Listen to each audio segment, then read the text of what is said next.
5ই মে 1956 47-এর দেশভাগের সময় সংগঠিত দাঙ্গায় পশ্চিম পাঞ্জাব থেকে দিল্লিতে উদ্বাস্ত হওয়া এক পরিবারে জন্ম নেয় এক শিশু। নাম রাখা হয় গুলশান কুমার। গুলশান কুমারের পরিবার ছিল হতদরিদ্র।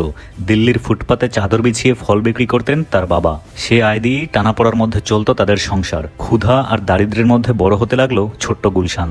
একটু বড় হবার পরেই সে লেগে গেল বাবার কাজে সাহায্য করতে। ব্যবসা ধরতেই আনলো পরিবর্তন।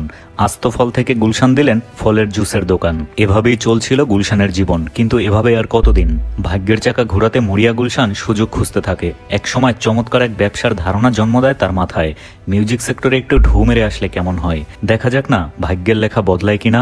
যেই ভাবা সেই কাজ। 1983 সাল super cassette industry private limited নামের একটি ছোটখাটো মিউজিক রেকর্ডিং কোম্পানি গুটি গুটি পায়ে যাত্রা শুরু করে।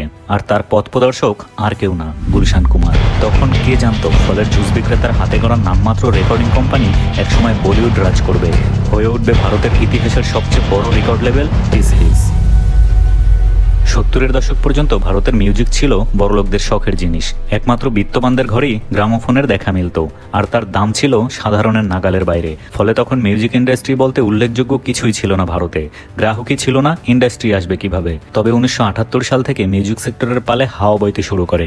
ভারতের তৎকালীন প্রধানমন্ত্রী মুরারজি দেশাই আমদানি রপ্তানি পলিসিতে বেশ কিছু পরিবর্তন আনেন সে সময়ে। ওই পরিবর্তনের পর বাইরের দেশ থেকে ক্যাসেট আমদানি শুরু হয়। জনসাধারণের গান শোনার জন্য উচ্চ দামে আর গ্রামোফোন কিনতে হচ্ছে না। ক্যাসেট প্লেয়ারের দামই তুলনামূলক সস্তা। ফলে প্রচুর পরিমাণ ক্যাসেট বিক্রি শুরু হতে লাগলো। কিন্তু শুধু ক্যাসেট প্লেয়ার কিনলেই হবে? ক্যাসেট লাগবে না? হ্যাঁ, ক্যাসেটও ছিল, কিন্তু তা প্রয়োজনের তুলনায় খুবই কম। আর ক্যাসেটের দোকানও ছিল হাতে গোনা কয়েকটা। ফলে নতুন কোনো ক্যাসেট বের হলে অল্প সময়ের মধ্যেই তা স্টক আউট হয়ে যেত। জুস বিক্রেতা গুলশান কুমার এই সুযোগটাই কাজে লাগালেন। তৎকালীন আইনের কপিরাইটের ফাঁকফোকরের ফায়দা নিয়ে বড় বড় শিল্পীদের ক্যাসেটের ডুপ্লিকেট কপি বিক্রি করতে শুরু করলেন গুলশান। নিশ্চিত করলেন যেন সাপ্লাই প্রচুর থাকে, কাস্টমারকে খালি হাতে যেন ফিরতে না হয়। বড় অঙ্কের প্রফিট হতে লাগলো গুলশানের। তবে কপালে সুখ বেশি দিন ধরে রাখতে পারল না গুলশান। ভারতে তখন সবচেয়ে বড় মিউজিক ইন্ডাস্ট্রি ছিল মিউজিক ইন্ডিয়া ও পলিডোর। মিউজিক কোম্পানিগুলোর একমাত্র অধিপতি ছিল এই দুই কোম্পানির হাতে। এতদিন তারা শুধু গ্রামোফোনের রেকর্ড বিক্রি করত। এবার তারা থাবা দিল ক্যাসেটের জগতে। অথই জলে পড়ে গেলেন গুলশান কুমার। ওই দুই কোম্পানির নাম আগে থেকেই মিউজিকের জগতে প্রসিদ্ধ। প্রায় সব ডিস্ট্রিবিউটার রিটেলাররা এদের উপরেই ভরসা পেত। এদের কাছে গুলশানের ক্যাসেট কোম্পানি ছিল পুঁটি মাছ। তাহলে এখন উপায় জিরো লায়াবিলিটি মডেল। ম্যানুফ্যাকচারের কাছ থেকে খুচরা বিক্রেতার কাছে পরিবহনের সময় অনেক ক্যাসেটই ড্যামেজ হয়ে যেত। আবার ক্রেতারা বিভিন্ন সমস্যা দেখিয়ে ক্যাসেট ফেরত দিয়ে যেত। এসব কারণে খুচরা বিক্রেতারা বড় ধরনের লোকসানে পড়তো। গুলশান বললেন, কাউকে লোকসান করতে হবে না, লোকসান যা হবার আমারই হোক। পরিবহনের সময় ড্যামেজ হয়েছে বা ফেরত দিয়ে গেছে বা বিক্রি হয়নি এমন ক্যাসেট খুচরা বিক্রেতারা ফেরত পাঠাতে পারবে, আর তাদের মূল্যও ফেরত দেওয়া হবে। এতেই সকল খুচরা বিক্রেতারা গুলশানের ক্যাসেটের দিকে ঝুঁকে পড়ল। ক্যাসেটের দোকানের সংখ্যাও বাড়তে থাকে দ্রুত হারে। বাস, ট্রেন, দোকানপাট সব জায়গায় শুরু হলো ক্যাসেটের রমরমা ব্যবসা। আর গুলশানের ব্যবসা তখন বৃদ্ধি পেতে থাকে ঘোড়ার বেগে। 90-এর দশকে ভারতের সবচেয়ে জনপ্রিয় শিল্পী ছিলেন লতা মঙ্গেশকর আর আশা ভোসলে। তাদের দিয়ে নিজেদের গান গাওয়ানোর মতো টাকা টি সিরিজের ছিল না। গুলশান তার ব্যবসায়িক গুরুদৃষ্টির পরিচয় দিলেন আরও একবার। তখনকার কপিরাইট আইন অনুযায়ী কোনো একটা গান রিলিজের অন্তত 3 বছর পার হয়ে গেলে ওই গান সম্পূর্ণ নতুন অ্যারেঞ্জমেন্টে অন্য শিল্পীর গলায় কাভার করে তা বাজারে ছাড়া যেত।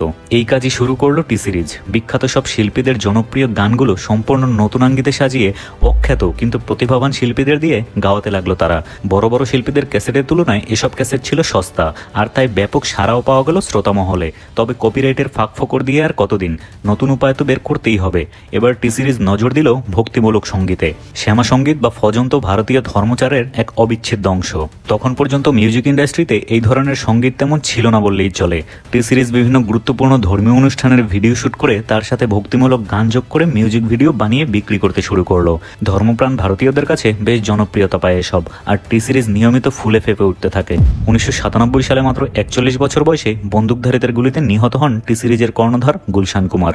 তার মৃত্যুর পর মাত্র 19 বছর বয়সে কোম্পানির হাল ধরেন তার ছেলে ভূষণ কুমার। বাবার মতো পথেই হেঁটেছেন ছেলে। সময় পরিবর্তনের আগে নিজেকে পরিবর্তন করতে হবে সে ব্যাপারটা খুব ভালোভাবেই বুঝতে পেরেছিলেন সে।